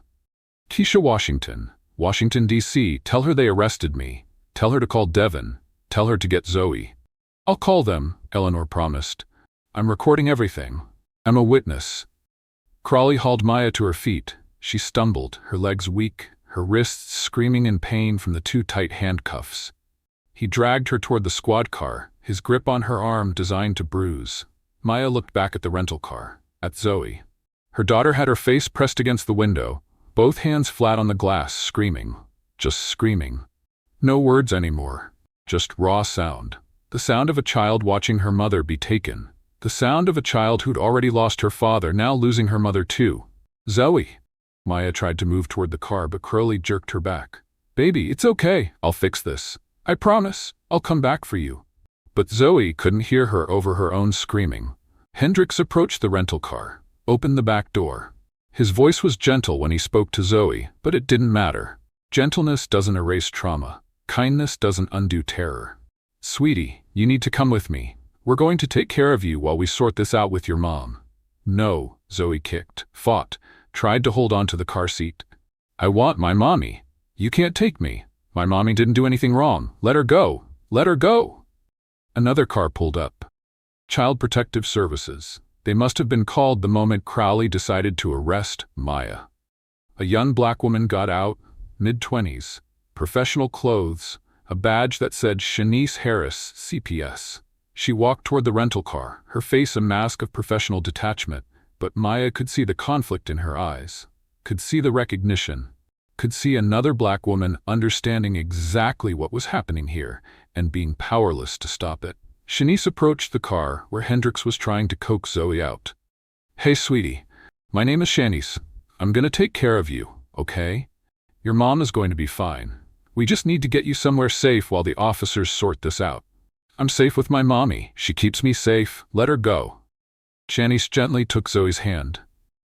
Zoe fought, but what could an 8-year-old do against adults who decided she had to be removed? Shanice lifted her out of the car, and Zoe went limp, like all the fight had drained out of her in one terrible moment. Maya, handcuffed beside the squad car, watching her daughter be carried away, felt something break inside her. Not the composure she'd maintained, not the control she'd perfected, something deeper, something fundamental. Her belief that she could protect her daughter. Her belief that being FBI meant something. Her belief that justice existed. Don't take my daughter. Maya's voice cracked, panic overriding training, overriding pride, overriding everything. Please, she just lost her father 3 years ago. She can't lose me too. Please, I'll do anything. Just don't take her. She's all I have. She's everything. Shanice carried Zoe toward the CPS car, but as she passed Maya, she leaned in close, her voice barely a whisper. I'll take care of her, I promise. I know this is wrong. I'll call someone for you. I won't let her be alone, I promise. It was the kindness in Shanice's voice that destroyed Maya's last bit of control. Because kindness in the middle of injustice is almost worse than cruelty. It reminds you that people know what's happening is wrong and are doing it anyway, that the system is more powerful than individual conscience. Mommy! Zoe screamed as Shanice put her in the car. Mommy, come back! Please, I need you! Mommy. Zoe, baby, I love you. I'll fix this. I promise. I'll come get you. I love you. Their voices echoed off the buildings, off the street, carried on the ocean breeze like a prayer that had no hope of being answered. Mother and daughter, separated, torn apart by a system that saw them as problems to be managed instead of people to be protected. If you're still watching this, if your heart is breaking the way mine is telling this story, please subscribe, please share this, because stories like this need to be told. Moments like this need to be witnessed. And what happens next, you absolutely cannot miss. Crowley shoved Maya into the back of the squad car. No care, no gentleness, just force. The door slammed shut. Through the window, Maya watched Shanice's car pull away with Zoe inside. Watched her daughter's hands pressed against the back window. Watched until the car turned a corner and disappeared. Gone. Her daughter was gone. Taken by the same system Maya had spent her career serving. Taken by the authority Maya had believed in. Taken because Maya had made the choice to be anonymous, to leave her badge at home, to believe that her humanity should be enough. Eleanor's car pulled up behind the squad car.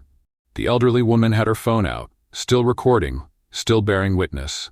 She followed as Crowley drove Maya to the police station, a silent guardian documenting everything. The Millbrook Bay Police Department was a small building. Brick. American flag out front, a sign that read, "To serve and protect," mounted above the entrance. The irony was almost funny. Almost. Maya was pulled from the car, walked inside in handcuffs. Every officer in the building stopped to watch. Some looked curious, some looked satisfied, some looked uncomfortable, but none of them intervened, none of them questioned, none of them asked if maybe, just maybe this had gone too far. The processing began. Stand here, face forward. Click, mugshot taken. Special Agent Maya Washington of the FBI's Civil Rights Division, the woman who investigated police brutality, now had a mugshot in a small-town police database. Fingerprints next. Each finger rolled across the scanner. Maya had fingerprinted countless suspects in her career, had supervised bookings, had ensured proper procedures. Now she was the one being processed, the one being treated like a criminal. Empty your pockets, all jewelry, everything. Maya's wedding ring, the one Marcus had put on her finger 10 years ago, the one she'd never taken off, not even after he died. The one that reminded her she'd been loved, she'd been chosen, she'd been someone's whole world. They took it, put it in a plastic bag with a number. "What are the charges?" Maya asked, her voice flat, emotionless, shut down. The desk sergeant, Paul Hayes, a white man in his 50s with tired eyes, read from his screen. "Resisting arrest, disorderly conduct, disturbing the peace. I was pulled over for a taillight. I complied with every command. I was assaulted and arrested without cause, and my 8-year-old daughter was taken into custody because of your officer's excessive force." Hayes looked up at her. For a moment, just a moment, she saw something in his face. Doubt, guilt, but it passed. "You'll get your phone call. Then you'll be placed in holding until you can see the magistrate. When will that be?" "Monday morning." Today was Friday. They were going to keep her in a cell all weekend, keep her separated from Zoe for 3 days, keep her trapped while her daughter was terrified and alone and probably thinking her mother had abandoned her, just like death had taken her father. "I want my phone call now." "You'll get it." They led her to a holding cell. Small concrete, a bench, a toilet without a seat, fluorescent lights that buzzed. Maya walked in. The door clanged shut behind her. The lock engaged with a sound of finality. And then she was alone. Maya sat on the bench, her head in her hands. The adrenaline that had kept her moving, kept her functioning, kept her controlled, drained away. And what rushed in to replace it was devastating. She'd failed. Failed Marcus. Failed Zoe. Failed herself. Failed every single person who'd trusted her to fight injustice while she couldn't even protect her own daughter from it. The thoughts came unbidden, unwanted, unstoppable. "Marcus, I failed her. I failed our baby. She was screaming for me and I couldn't help her. I couldn't protect her. You told me to take care of her. You made me promise, and I couldn't do it. I should have shown them my badge. I should have left town after the first incident. I should have protected her. But I was too proud, too stubborn, too stupid to understand that my humanity wasn't enough. That being right wasn't enough. That following the rules wouldn't protect us." Maya replayed every moment, every choice, every decision that led them here. Should she have called the FBI on day one? Should she have flashed her badge at the gas station? Should she have left after the ice cream shop? Should she have been smarter, faster, more careful? But no. The truth was simpler and more painful. She shouldn't have had to do any of those things. She should have been able to take her daughter on vacation without needing federal authority to guarantee their basic humanity. She should have been able to exist without constantly calculating how to make white people comfortable. She should have been able to just be Maya, just be Zoe's mom, just be a woman grieving her husband and trying to heal. But that was never an option. Not in Millbrook Bay. Maybe not anywhere in America. Because being black meant you were always one interaction away from this, from the pavement, from the handcuffs, from the separation, from the cell. Zoe was out there somewhere, with a stranger, probably crying, probably thinking Maya had left her, probably traumatized in ways that would take years of therapy to unpack. And Maya was in here, helpless, powerless. Everything she'd promised Marcus she'd never let herself be. The fluorescent lights buzzed. The minutes crawled. And Maya Washington, special agent with the FBI's Civil Rights Division, sat in a cell in a small town in America and wept for her daughter, her late husband, and the justice system she'd spent her life believing in. But here's what Maya didn't know yet. Here's what she couldn't see from inside that cell. The wheels were already in motion. Eleanor had made calls. Shanice had made calls. Laura Mitchell's video from the beach was going viral. The video of Maya's arrest was spreading across social media like wildfire. The hashtag Justice for Maya was trending. And Maya's FBI partner, Devin Price, was getting a phone call that would change everything. What would you do if you watched someone you loved be arrested for no reason? Would you stand by and record? Would you speak up? Would you risk your own safety to defend a stranger? Drop your thoughts in the comments because this conversation matters. Your voice matters. One phone call, that's all it took to change everything. Maya Washington sat in that holding cell, fluorescent lights buzzing overhead, concrete walls closing in. She'd been given her phone call, one chance to reach the outside world. And everyone expected her to call a lawyer. That's what you do when you're arrested. You call a lawyer. You protect yourself. You start building your defense. But Maya didn't call a lawyer. She called the one person who'd been her lifeline since Marcus died, the one person who understood what she'd lost, the one person who would move heaven and earth for her without question. She called her FBI partner, Agent Devin Price. The phone rang once, twice, then his voice warm and familiar. Maya? Why are you calling from a strange number? Where are you? You're supposed to be on vacation. And Maya, who'd held everything together for 4 days, who'd maintained her composure through humiliation after humiliation, who'd been strong for Zoe through every horrible moment, finally broke. Devin. Her voice cracked, tears streaming down her face. They took Zoe. They arrested me. I need you to get my daughter. Please, I need you to get my baby. The line went silent for 3 seconds. Then Devin's voice, sharp now, focused, every bit the federal agent. Slow down. Tell me exactly what happened. Where are you? Maya explained, fast, efficient. The gas station, the ice cream shop, the grocery store, the beach, the traffic stop, the arrest. Zoe being taken by CPS, all of it tumbling out in a rush of words and tears. Where are you right now? Millbrook Bay Police Department, holding cell. They charged me with resisting arrest, disorderly conduct disturbing the peace. Devin. Zoe watched them put me on the ground. She watched them take me. She's out there with strangers thinking I abandoned her. I need you to find her. I need you to tell her I'm coming back. Please. I'm 3 hours away. I'm getting in my car right now. Don't say anything else to anyone. Not a word. Don't answer questions. Don't explain yourself. I'm also calling Director Chen. Maya, we're gonna fix this. We're gonna get you out and get Zoe back. Devin. Maya's voice was barely a whisper. I left my credentials at home. I didn't want to be Agent Washington this week. I just wanted to be Zoe's mom. I just wanted to be normal. And now she's gone and it's my fault. If I'd just shown them my badge. Devin's voice cut through her spiral. Stop. You are Zoe's mom. That's not separate from being an agent. That's not less than being an agent. And you're also the best agent I know. The strongest person I know. You survived foster care. You became FBI. You raised a daughter alone after losing Marcus. You fought for justice your whole life, and now we're going to fight for you. Hang tight. I'm coming. The line went dead. Maya sat back down on the bench, hugging herself, trying to hold together the pieces that kept breaking. Devin was coming. That meant help. That meant hope. But it also meant something else. It meant everyone would know. Her director, her colleagues. The entire FBI would know that Special Agent Maya Washington, who investigated civil rights violations, had been arrested in a small town in America for the crime of existing while black. The shame of it threatened to drown her, but beneath the shame was something else. Something harder. Anger. Because she hadn't done anything wrong, she'd followed every rule. She'd been polite, she'd complied, and it hadn't mattered. Nothing had mattered except the color of her skin and the prejudice of a town that wanted her gone. While Maya sat in that cell, 3 hours away at the FBI field office, Devin burst into Director Sandra Chen's office without knocking. Chen looked up, annoyed.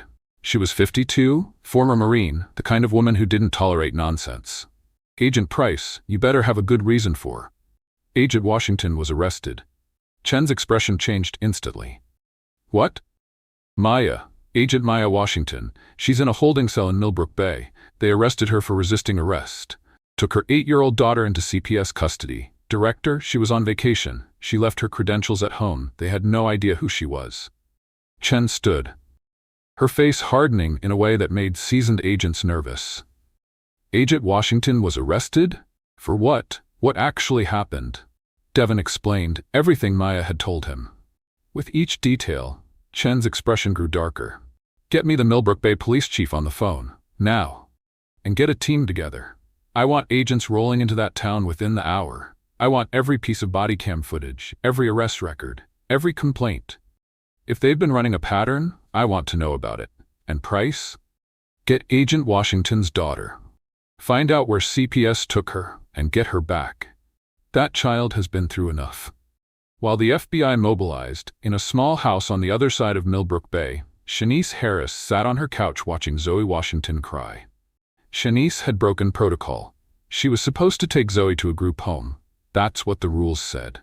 But Shanice was a young black woman who understood exactly what had happened today, who'd seen the fear in Maya's eyes, who'd heard Zoe screaming for her mother, who wouldn't put that traumatized child into a system that would traumatize her further. So she'd brought Zoe to her own home, against the rules, against her training, but aligned with everything her conscience demanded. Zoe sat on the couch, small and broken, clutching her father's FBI cap. She hadn't said a word since they'd arrived, just silent tears streaming down her face. Shanice had tried everything: food, water, gentle questions. Nothing worked. Zoe was somewhere else, somewhere dark and terrifying, where her father was dead and her mother was gone and she was alone in the world. Shanice pulled out her phone. She had the number from Maya's emergency contact list. She dialed. Hello? A woman's voice. Cautious. Is this Keisha Washington? Yes. Who's this? My name is Shanice Harris. I'm a CPS worker in Millbrook Bay. I have your niece Zoe. There's been an incident. Your sister was arrested. I need you to know that Zoe is safe with me, but she needs family. Can you get here? The sound that came through the phone was somewhere between a gasp and a scream. Arrested? Maya was arrested? For what? Where's Zoe? Is she hurt? Zoe's not physically hurt, but she's traumatized. The arrest happened in front of her. It was bad. I'm not supposed to be telling you this, but you need to know. Your sister did nothing wrong. Nothing. And I'm going to make sure everyone knows that. Across town, Eleanor Hartley sat at her computer, uploading videos. Her hands shook slightly as she typed captions. She was 72 years old. She'd lived in Millbrook Bay for 40 years. She'd been married to the police chief. This town was her home, and she was about to burn it down. This is what happened to a mother on vacation in Millbrook Bay. A black woman and her daughter came here for peace. They got harassment, they got discrimination, they got arrested. Watch and share. This is wrong. This has always been wrong, and I'm ashamed I didn't see it sooner. She uploaded every video: the beach confrontation, the arrest, Maya's face pressed to the asphalt, Zoe screaming, all of it. Then she shared it everywhere: Facebook, Twitter, Instagram, every local news outlet she could find. Within an hour, the videos were spreading. Local sharing became regional. Regional became national. The hashtag Justice for Maya started trending. Laura Mitchell's earlier video from the beach resurfaced, providing context. The story was taking shape: black mother and daughter terrorized in small coastal town. Mother arrested, child taken, all of it captured on camera. The internet was doing what it does: amplifying, demanding, calling for justice. Back at the Millbrook Bay Police Department, Police Chief Walter Grimes arrived to chaos. His phone had been ringing non-stop for the past 30 minutes. The state police, the mayor, the FBI, and now reporters were starting to call. He stormed through the station doors, his face red. What the hell happened? Hayes, my phone is exploding. The state police are calling. The FBI is calling. What did Crowley do now? Sergeant Paul Hayes looked up from his desk, uncomfortable. Crowley brought in a woman for resisting arrest. Traffic stop that escalated. She claims she's FBI. Grimes stopped dead. Claims? Did anyone verify that? Well, no, sir. She didn't have credentials on her, and Crowley said she was lying, trying to get out of the arrest. And nobody thought to check?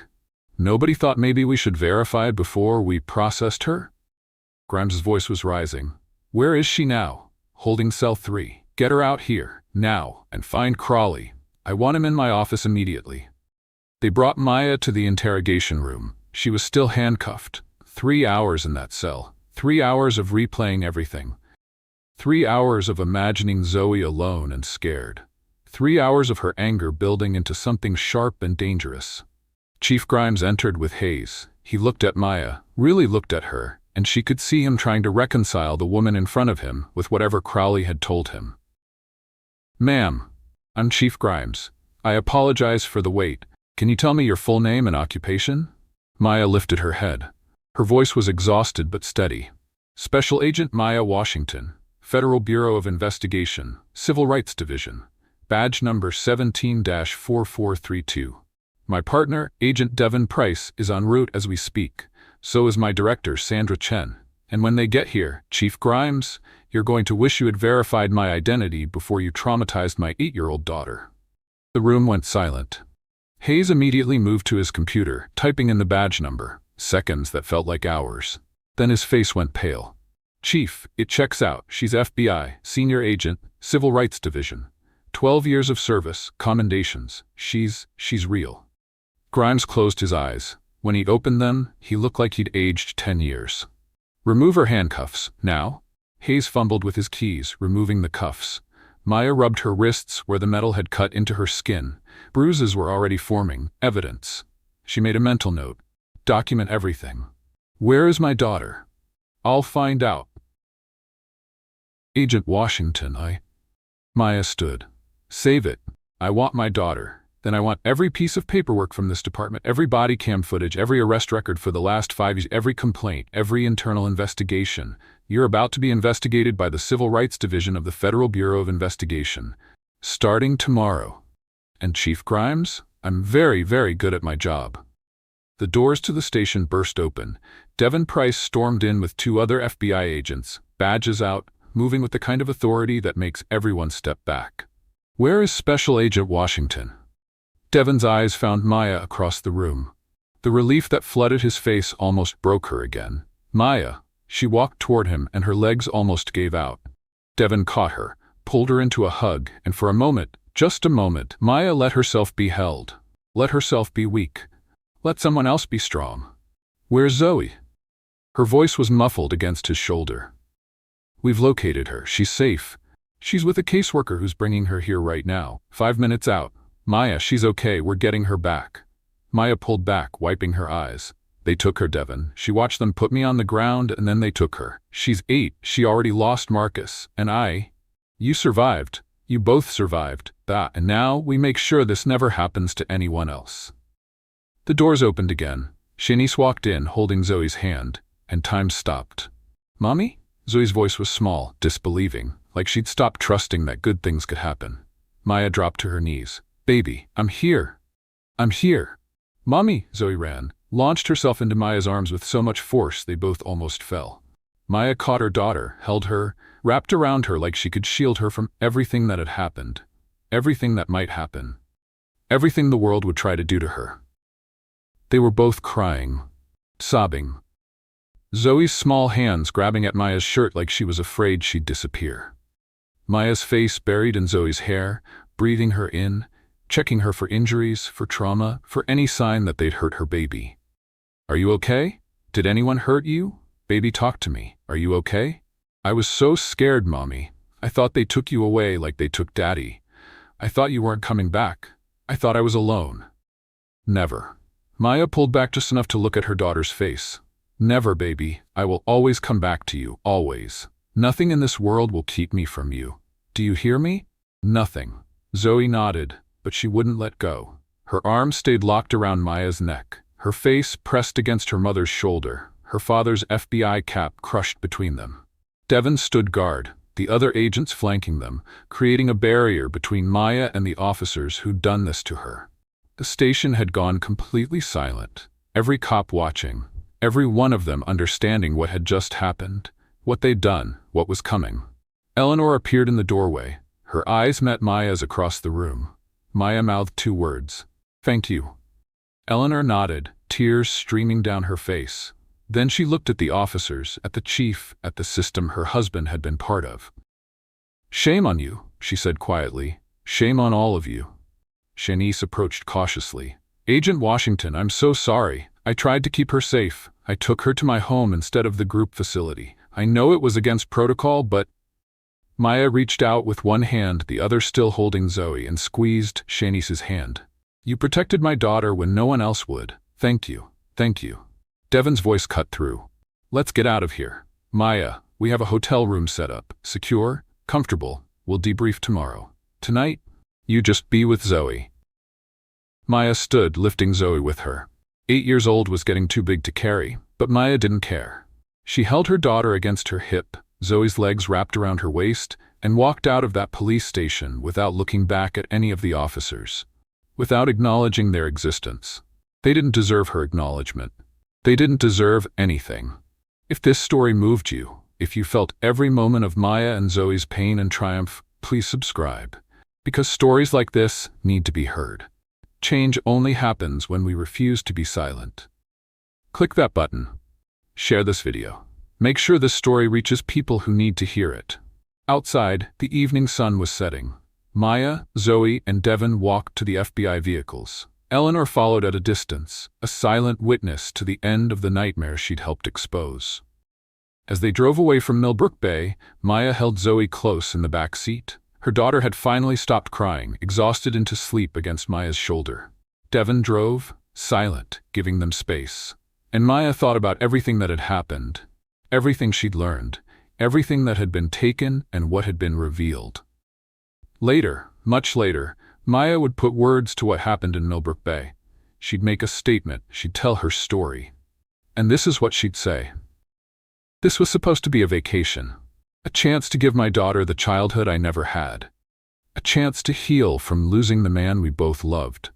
A chance to just exist without constantly fighting, constantly proving, constantly defending our right to take up space in the world. Instead, Zoe learned the hardest lesson I hoped she'd never need.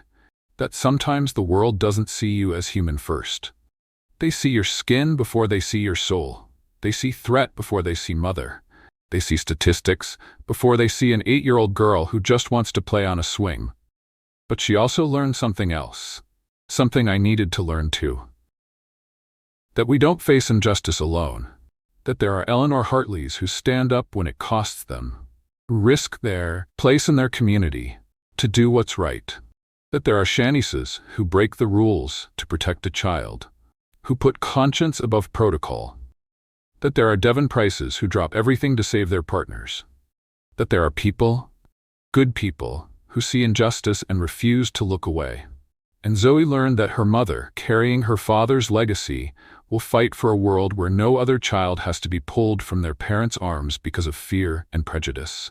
Where no other mother has to choose between her dignity and her daughter's safety.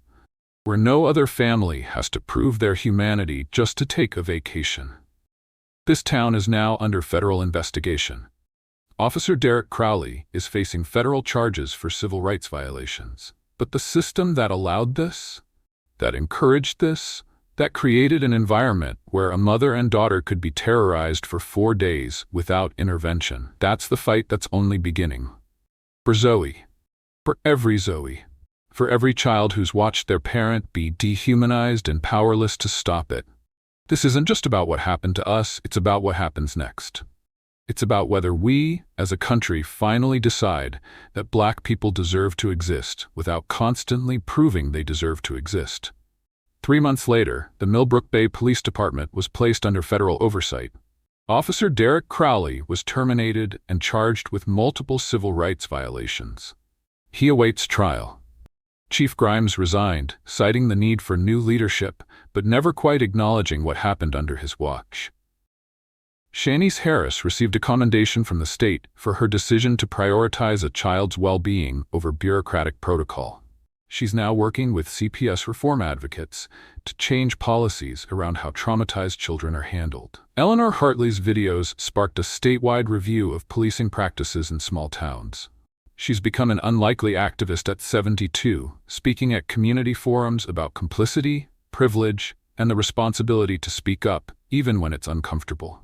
Maya and Zoe now volunteer with organizations supporting families affected by police misconduct. Maya uses her FBI expertise to train communities on how to document interactions, know their rights, and seek justice when those rights are violated. They return to Millbrook Bay once, not for vacation, to attend the community forum on police reform that Eleanor organized, to stand before the town and show them that they survived, that they won, that hate didn't destroy them. Zoe stood at that forum, 8 years old, and said 5 words that brought the room to tears. I just wanted to play. That's what this was about.